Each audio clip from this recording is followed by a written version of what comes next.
puisque le panafricanisme est à la mode actuellement, donc tout le monde se présente comme panafricaniste. Du coup, le Togo aussi se présente comme un pays panafricaniste. Je pense qu'il y a une grande escroquerie actuellement qui consiste à parler du panafricanisme à tout bout de champ. N'importe qui se présente comme panafricaniste et du coup, ça passe. Ça passe parce que les soi-disant dirigeants abusent de notre naïveté, abusent de notre patience, abusent de la quête de la jeunesse africaine du sens et de l'unité, des solutions à nos problèmes. Du coup, les dirigeants africains abusent de notre naïveté et de notre envie, de notre soif d'avoir des solutions à nos problèmes en Afrique. Je vais vous faire écouter Robert Doucet, parce qu'il s'agit de lui, ministre des Affaires étrangères du Togo, qui se présente comme panafricaniste et qui présente le régime togolais comme un régime panafricaniste qui a à cœur l'unité du continent, le bien-être des populations africaines, l'intérêt du peuple africain sur la scène internationale. Donc je vais vous faire écouter Robert Doucet. Dans le panafricanisme que nous incarnons, que la diplomatie togolaise incarne, nous ne sommes, soyez rassurés, nous ne sommes contre personne. C'est une quête d'identité. À la vérité, nous voulons rester nous-mêmes. Parce que nous sommes adultes, nous voulons prendre nos décisions nous-mêmes. Et quand nous avions besoin de vous, nous allons vers vous, soit pour des conseils, soit pour une assistance, et travailler ensemble. Mais il est clair que sur tous les plans, sur un plan intellectuel, politique, culturel, social, aucun Africain, aucun panafricain, je dirais, ne voudrait voir que ces décisions soient dictées d'ailleurs.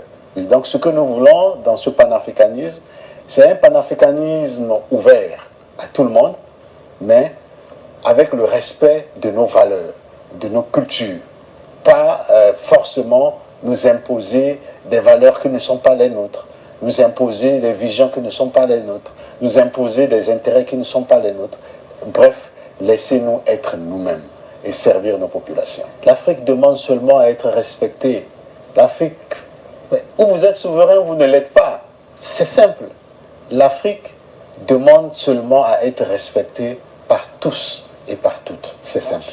Nous faisons ce que nous devons faire en tant qu'État auprès des autres États africains, mais nous le faisons parce que nous savions que nous avions un soutien des peuples et des populations et que nous sommes le porte-voix aujourd'hui, non seulement des populations togolaises, mais des populations africaines. La diaspora a un rôle important à jouer sur le continent africain. La diaspora doit s'impliquer de plus en plus pour le développement de chacun de nos pays. Nous apprécions aujourd'hui ce rôle qu'il joue déjà dans chacun de nos pays sur le continent. Il y aura une session qui sera réservée uniquement aux préoccupations et au rôle que doit jouer la diaspora sur le continent africain. Aujourd'hui, en tant que gouvernants, nous n'avons plus que besoin de la contribution de la diaspora et des afro-descendants. Et c'est important parce que quand on parle souvent de contribution, on pense que certains pensent à des contributions financières. Non. D'abord, les ressources humaines. Vous ne pouvez pas imaginer tout le potentiel humain que nous avions au niveau de la diaspora. Vous avez suivi l'intervention de Robert Doucet. Il y a d'autres extraits dans lesquels Robert Doucet dit que le régime togolais est un régime panafricaniste, qu'ils sont à la quête de nous-mêmes en tant qu'Africains, puis que nous devons rester nous-mêmes. Dans un autre extrait, il parle des langues, où il dit que les Africains doivent parler leur langue, etc. Bon, très bien.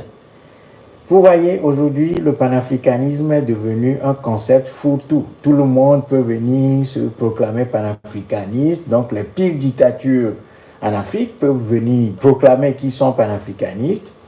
Et ça passe. Parce qu'aujourd'hui, c'est le concept qui est à la mode. Tout le monde peut venir dire ce qu'il veut. Et ça, c'est depuis un moment que nous voyons ça. Les pires dictateurs, les pires France-africains, les pires néocolonialistes africains, les pires roitelets, les pires tyrans africains se lèvent et décrètent qu'ils sont panafricanistes. Et bon, voilà, ça passe quoi. Nous avons vu des Idriss Déby se proclamer panafricanistes. Nous avons vu quasiment tous les dictateurs africains, à un moment donné de leur vie politique, se proclamer panafricanistes. D'abord, il faut savoir quelle est la nature du régime que Robert Dussé sert au Togo. Nous avons au Togo un des régimes les plus criminels au monde. Ce régime est fondé sur l'assassinat de Sylvanus Olympio. C'est d'abord ça qu'il faut savoir. Depuis 1963, le père du président actuel du Togo, Faure Gnassingbé, accompagné par les Français, en tout cas les Français ont assassiné le père de l'indépendance, Sylvanus Olympio, qui lui était un véritable panafricaniste, était un vrai Africain, était un vrai visionnaire. Ils l'ont assassiné parce que justement, Sylvanus Olympio voulait sortir le Togo du franc CFA.